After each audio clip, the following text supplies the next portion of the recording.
Labvakar! Šoreiz būšu bez video, bet domāju, ka tas netraucēs, ņemot vērā, ka tāpat šēroju ekrānu. Vai visi man dzird un redz? Jā, Jā, cerams. Tātad sapulce tiek jā, ierakstīta. Labi. Tad sapulce tiek ierakstīta, pēc tam nosūtīšu arī saiti un būs pieejama arī vēlāk.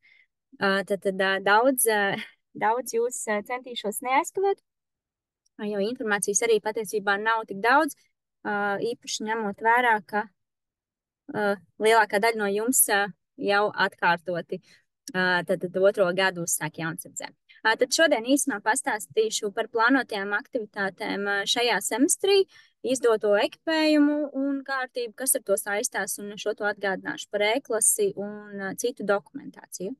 Tad beigās varēsiet uzdot savus jautājumus, ja tādi ir, bet, protams, arī privāti pēc tam varat droši man jautāt, ja ir kaut kas sirds.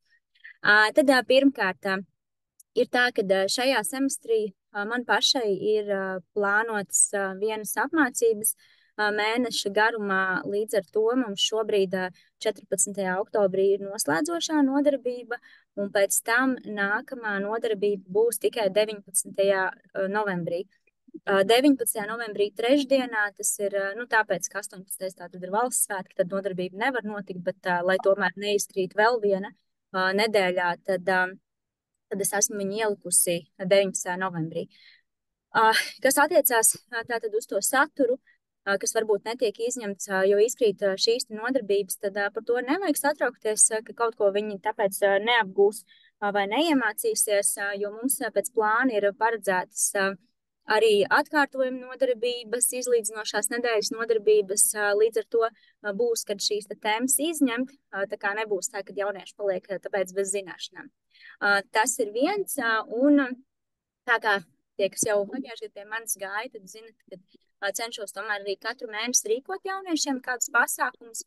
Šobrīd ir tā, ka oktobrī pasākuma nebūs sakarā ar manu prombūtni, bet novembrī, tur es vēl skatīšos pēc situācijas, iespējams kaut ko varēšu ieplānot, bet ja nē, tad esmu paredzējusi šajā mācību gadā izmantot ziemas brīvlaiku.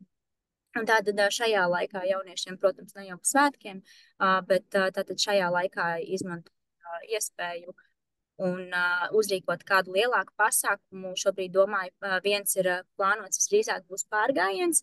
Otra lieta ir paredzēts apmeklēt vai nu slimnīcu, vai neatliekamo palīdzību. Tātad tā kā pagājušajā gadā mēs iepazināmies ar ugunsdzēsēju policistu darbu, tad šogad mums ir jāiepazīstās paralēli ar ārsta profesiju un to, ko dara mediķi.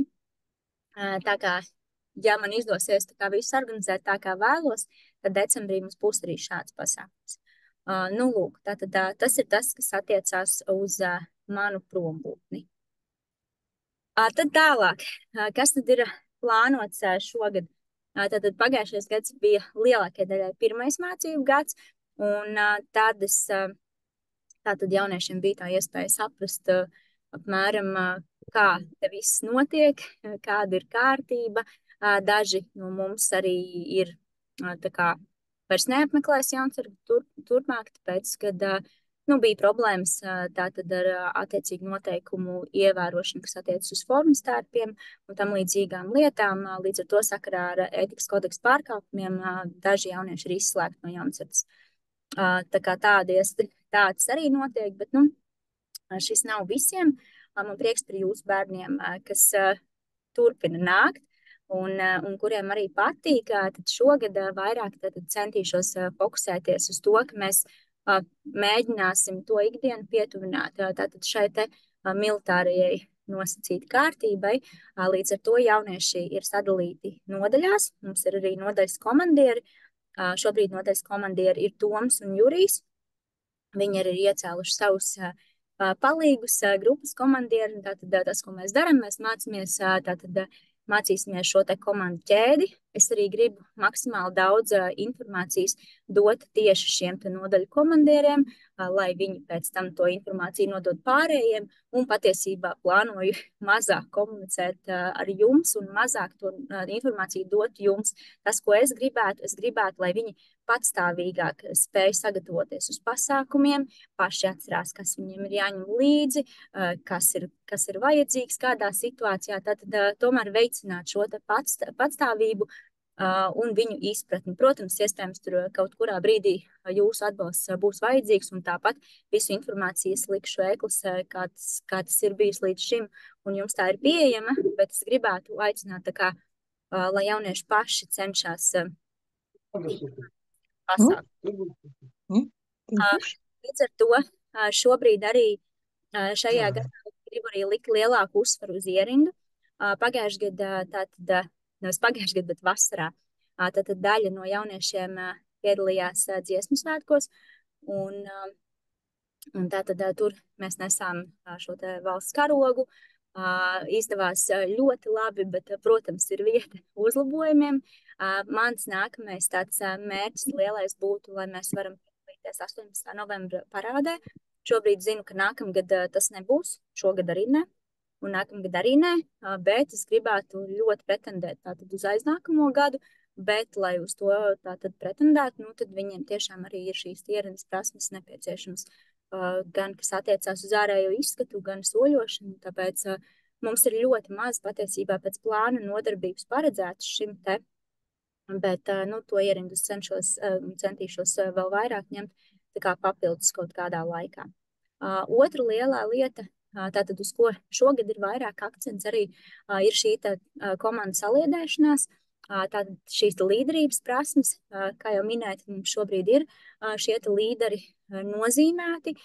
Vēl neesmu izlēmusi, vai pēc kaut kāda laiciņa viņus nomainīt iespējams.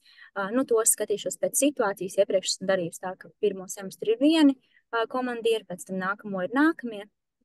Tāpēc to vēl skatīšos pēc viņiem, bet jebkurā gadījumā mums ir paredzēti tieši šie vingrinājumi, kas ir tendēti uz komandas saliedēšanos, uz šo vienoto darbošanos, kas ir ļoti būtiski militārajā nozarē kā tādā, un es domāju, ka šīs prasmes gan vadīt, gan sadarboties, gan piedalīties noderēs jebkurā gadījumā arī citās sfērās. Vienkārši šis ir tas, uz ko ir fokus diezgan daudz šajā te mācību gadā. Tad mazliet par fiziskajiem normatīviem. Tad šeit esmu uztaisījis nelielu tabulas apkopojumu, kur jūs varat redzēt pagājušā gada rezultātus un šī gada rezultātus. Tad, saliku amplitūdā no līdz, cik kuram te ir izdevies. Un, diemžēl man, pirmkārt atzīšu, ka tie normatīvi ir diezgan augsti. Tos esmu vairāk kārt sūtījusi, atsūtīšu gan jau vēlreiz. Tātad gan pašiem jauniešiem, gan arī jums. Protams, viņi ir tātad šajos katrā vecuma posmā diezgan augsti. Teiktu, es noteikti augstāki nekā, piemēram, zemesardzē, bet pieņem tas tāpēc, ka viņi tomēr ir jaunāki, aktīvāki, vai ne? Bet, tā, ja kopēji mēs skatāmies, tad īstenībā tā situācija nav ļoti iepriecinoša. Tieši ar jauniešu fizisko sagatavotību, tad šie vingrinājumi un vispār tas viss nav kaut kur paņemts no gaisa, tam apakšā ir vesela programma un sistēma, kā ir noteikti tātad šie vingrinājumi un kāpēc viņi ir tādi un kāpēc tātad, ir pētīts tas, kas jauniešiem būtu šajos attiecīgajos vecumposmos jāspēj. Tad apmēram, teiksim, no šiem pagājušajā gadā bija 18 jaunieši kopā pēc saraksta, 6 tātad no šiem jauniešiem ir nokārtojuši šos normatīvus un saņems tātad, viņas jau ir pie manis, tad nākamajā nodarbībā saņems šīs nozīmītes, kas apliecina tātad viņu šo fizisko sagatavotību, bet tie ir tikai 6. Šobrīd septembrī tātad mēs atkal kārtojam šos normatīvus, liela daļa nebija, bet es noteikti viņus atkārtošu atkal pavasarī. Un tāpēc es gribu uzsvērt to, ka tagad īpaši manas prombūtnes laikā un vispār brīvajā laikā, es aicinu arī jūs pievērst jauniešus tomēr, lai viņi censtos būt aktīvi, pavadīt to laiku ārā, Es pat esmu ar viņiem runājusi tā kā par savu dienas kārtību, un, protams, katram mums ir savs dzīves ritms, bet es ļoti ceru, ka arī jūs tomēr sekojat līdz tam, lai viņi iet ārā, ir aktīvi, kaut kur piedalās un kaut ko dara, jo, nu, kustība, tas ir tas, kas ir svarīgi. Un kāpēc man tas arī būtu svarīgi, jo es vēlos tā kā jauniešus pieteikt kaut kādām sacensībām, kaut kur ar viņiem piedalīties, bet, nu, es nevaru to īsti darīt, ja mums, ja tā kā nav tas līmenis nav pietiekami atbilstošs. Es gan gribētu tomēr pavasarī skatīties, ja jauns centrs to atbalstīs, atkal piedalīties šajos patrīreiz skrējienos, kur tie, kas no manas iepriekšējās grupas ir atnākuši, arī ir piedalījušies. Un varbūt, kad veidot kopīgu komandu, bet, nu, tātad, lai to varētu izdarīt, tad, protams, te fiziskajai sagatavotībai kaut kādai ir jābūt. Un iespēja robežās, ja arī jaunas nodarbībās mēs, protams, esam aktīvi, bet, nu, es nevaru katru nodarbību ar viņiem sportot un darīt, tāpēc es ceru, ka vismaz sporta stundas skolā viņi apmeklē. Un kas iet uz paralēliem kaut kādiem treniņiem ļoti labi, bet patiesībā daudz jau nemaz no mums tas neprasa dienā tās pāris minūtes veltīt kaut kādiem pāris vingrinājumiem. Un īstenībā tagad šajā reizē septembrī tie, kas nāca kārtot, man bija prieks tiešām par entuziasmu, ka ļoti, ļoti gribēja zināt, kāds ir tas rezultāts un centās labāk. Man šeit nav garo skrējienu rezultāts, tāpēc, ka šobrīd tikai viens ir atsūtījis, bet tātad viņiem ir pateikts, tā kā mums tur pie skolas nav īsti, kur noskriet ne to kilometru, ne pusotru, ne 3, kas ir attiecīgi katrā vecuma posmā, tad tas viņiem ir noteikts, ka brīvajā laikā tas ir jāizdara. Tāpēc es tos rezultātus vēl gaidīšu līdz oktobra pirmās nedēļas beigām. Tā kā tas būtu ļoti labi. Bet, nu, pamatdoma ir tātad būt aktīviem. Ну, я думал, ну, тоже в конце сентября. В октябре, она сказала, первая неделя октября. Atvaļinājums, Это я понимаю. Jā, tad vēl mazliet par izdoto šo te MTL, jeb materiālu tehniskiem līdzekļiem. Es atvainojos, Monta. Jā, Viens jā. komentārs. Lūdzu, visi citi izslēdzam ārā mikrofonus. Mēs dzirdam jūs fonā. Paldies. Jā, tātad par izdoto MTL. Zinu, ka ir problēmas joprojām, kādam ir kaut kas pa lielu, un jau arī sāk kādam palikt lietas par mazu. Šobrīd ir tā, šodien biju uz Valits, tādu šo loģistikas centru, kur mēs saņemam visu ekipējumu, un viņi tagad taisās ciet uz inventarizāciju, līdz ar to šobrīd neko jaunu nevarēs vispār ne saņemt, ne dabūt, ne mainīt, nekā tam līdzīgi. Un tā kā mums tagad arī tās nodarbības nenotiks un pasākumu nebūs, tad es domāju, uztraukumu nav pamata. Ko es gribētu no jums līdz 1. novembrim, tas ir diezgan ilgs laiks, saprast, kuram kaut kas ir par mazu, te ir akcents uz zābakiem. Daži jau man teica, kam tur kaut kas spiež, kam zābaki, kam bikses, bet lūgums uzrakstīt man to vai nu e-klasē, vai nu ziņā ar formstarpiem, kas ir par lielu. Nu, tur risinājumu joprojām nav, jo mazāk viņi diemžēl nebūs. To es arī teicu jauniešiem, lai viņi pasaka jums, kad var to formstarpu ņemt un iešūt. Es zinu, ka dažiem mazākajiem tiešām tas izskatās traki, jā, bet varbūt tās čaklās mammas var iešūt. Un tā, lai galvenais pēc tam to var izārdīt, lai nebūtu kaut kas netiek tur griezts nost, jā. Tā kā tos iesaku darīt, lai arī pašiem bērniem ir komfortabli. Bet ar tām lietām, kas ir par mazu, tad atsūtiet man, jo tik līdz es būšu ārā no savām apmācībām, tad es tā kā gribētu doties un samainīt tātad šos te apģērbus. Nu, attiecīgi man ir jāzina, kas kuram ir par mazu, kāda izmēra man ir nepieciešama, tad attiecīgi es vedīšu prom visu mazo un dabūšu tā kā lielākus šos te apģērbus. Jums arī ir izsūtītas un izsniegtas, kam papīra formātā, kam elektronas šīs MTL kartiņas parakstītas, tad noteikti, tad, kad mēs kaut ko mainīsim, es vienkārši taisīšu pa jaunu šo te kartiņu, sūtīšu vēlreiz, došu vēlreiz, jo visas šīs te kartiņas es arī sūtu tātad uz šo te Valicu, viņas reģistrē, un respektīvi tajā brīdī jūs esat tas, kurš ir atbildīgs par šo te ekipējumu. ka viņš atrodas pie jums, un tehniski jūs arī tā kā drīkstat viņu iet un pieprasīt. Bet, nu, es pieļauju, ka tiem, kas ir dienestā arī, tad tiem vienkārši viņi var doties uz valsts un saņemt šīs lietas, bet kas nav saistīti ar šo, tad pieļauju, ka noteikti ir vieglāk to darīt caur mani. Un arī man ir vieglāk tā kā visu apkopot, kas ir par mazu un iet un tad samainīt. Šis gads ir bijis ļoti traks šajā ziņā, jo bija ļoti daudz visādas inventarizācijas gan no mūsu puses ar ekipējumiem un arī no valsts puses. Un, līdz ar to tāpēc te bija ļoti problemātiski kaut ko vispār mainīt un dabūt. Un tāpēc tā situācija, diemžēl, ir tāda kāda viņa ir bijusi. Ja? Bet šeit es īsti neko nevaru ietekmēt, bet tas, ko man solīja šodien, kad pēc šīs inventarizācijas noteikti, kad būs iespēja dabūt šo ekipējumu. Tā kā es uz to arī ceru. Jā. Un vēl, ko jūs arī varat atgādināt jauniešiem, kuri es viņiem teicu, ja kaut kas pazūd vai ir saplīsis, uzreiz vajag man teikt, zinu, ka te kaut kam bija noklīdusi cepuri, jā, visu laiku saka, tad aizmirst tad tur vēl kaut kur. Ja viņi ir pazudusi, sakiet man, jums īsti par to nekas nebūs, tā kā es uzrakstīšu attiecīgi papīru, kas jāuzraksta, un visdrīzāk, tur nekāds lielais zaudējums nebūs, ja tur, protams, runa nav par kādiem tīšiem bojājumiem vai, ka tur pazudis viss formas darbs, ja, bet tādas cepures un cimdus labāk pateikt uzreiz, tad, lai es to varu atrisināt un izsniegt vietā.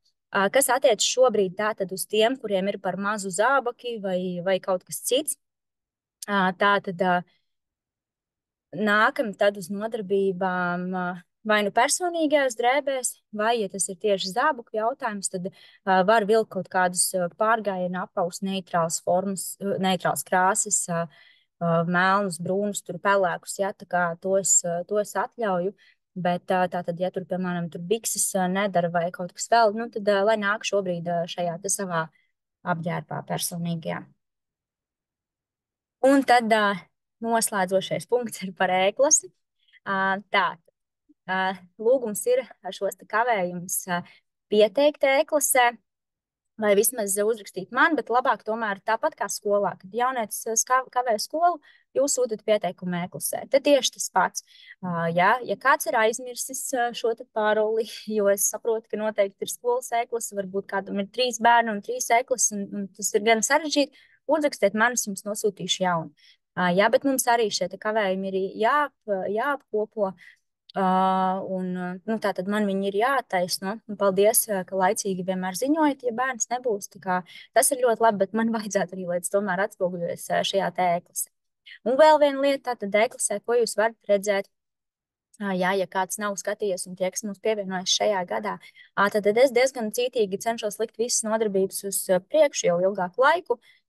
Tad šobrīd arī ir savadīts tas, ko jūs redzat, visi datumi līdz mācību semestra beigām. Tātad tur jūs varat redzēt, kāda būs nākamā tēma, ko mēs tur plānojam darīt. Ja, no tā attiecīgi var izsecināt, vai mēs būsim ārā vai iekšā. Ja tās ir laukaujas iemaņas, tad tas nozīmē, ka mēs būsim ārā.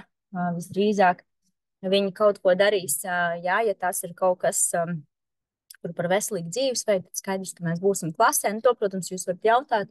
Un es arī parasti jauniešiem pasaku iepriekšēji, pirms tam, tad, kur mēs būsim iekšā vai ārā, tad, lai viņi var domāt, kā ģērbties. Ja? Bet tātad tur jūs varētu sekot līdz šīm tēmām. Tāpat E-klasē tātad es lieku arī atsevišķi pasākumus un tādu informāciju par šiem pasākumiem ar dienas kārtību, visiem laikiem, arī vecāku atļauju, informācijas lapas, ja tādas ir, un visu pārējo. Tāpat arī šo informāciju jums tur sūtu. Un E-klase tomēr ir šis oficiālais saziņas kanāls. Protams, es arī visu dublēju WhatsAppā, tāpēc, ka saprotu, ka tas ir vienkāršāk reizēm un ātrāk. Tā var sasniegt arī jūs, bet atceramies arī tur ieskatīties. Un tad noslēdzošā lieta, par šīm U27 ārstu izziņām, tātad tās ir nepieciešams, lai piedalītos jaunsardzes nodarbībās un pasākumos. Paldies tiem, kas jau viņas ir atnesuši, bet tad lūdzu līdz 10. oktobrim atnesiet arī pārējie šīs izziņas. Kāpēc? Jo tas ir viens no svarīgiem dokumentiem, kam ir jābūt klāt pie līguma, kas tiek reģistrēts sistēmā, un Un tehniski tā tad, ja netiek atjaunota šī izziņa, tad bērns neskaitās jaunsardzē, viņš tā kā nedrīkst piedalīties mūsu šajās te nodarbībās un pasākumos. Nu, nodarbībās vēl tā, bet pasākumos, uz pasākumiem noteikti tam ir jābūt. Nu, jums tuvākie pasākumi tās varētu būt novembra beigas vai decembris, tā kā, bet es gribētu, lai šie dokumenti jau ir sakārtoti pirms es dodos savā prombūtnē, jo tad man noteikti nebūs īsti iespējas un laika tam pieslēgties. Tas ir tā kā īsumā viss. Nē, nav viss. Tad atgādinājums tiem, kas mums ir daži jauni dalībnieki. Tad nodarbības otrdienās 16:30. Vienīgais izņēmums šobrīd ir tas 19. novembris, kad nodarbība arī būs tajā pašā laikā, bet vienkārši pārcelt uz trešdienu. Jā, ekskursijas pasākumi, tas viss arī joprojām aktuāli. Un nometne mums visdrīzāk arī būs tikai nākamajā semestrī, nevis šajā. Jautājumi?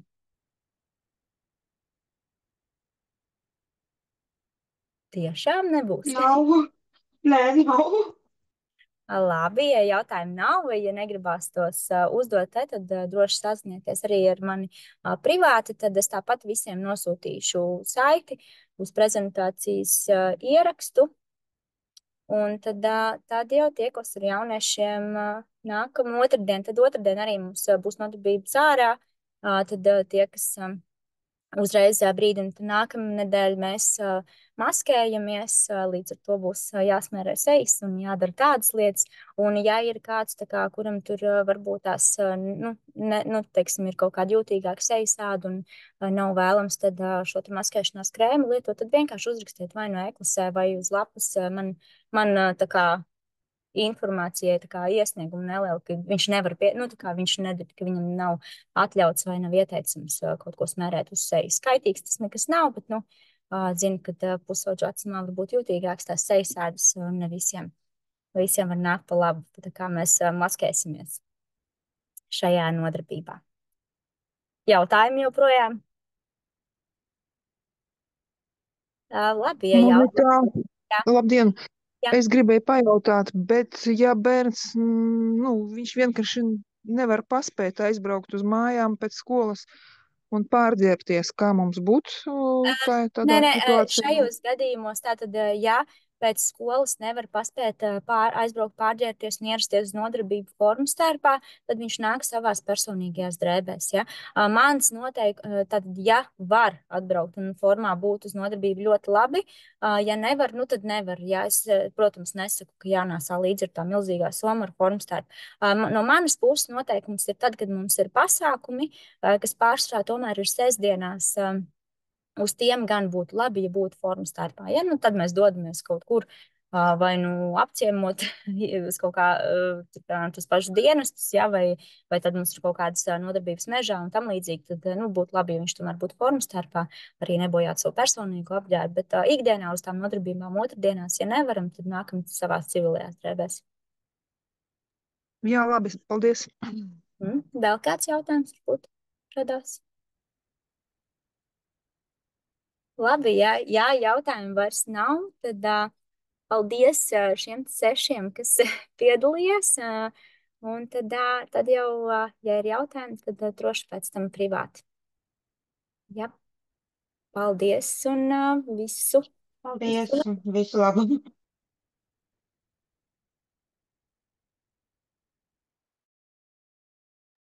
Paldies, Monta. Visu labu! Visu labu!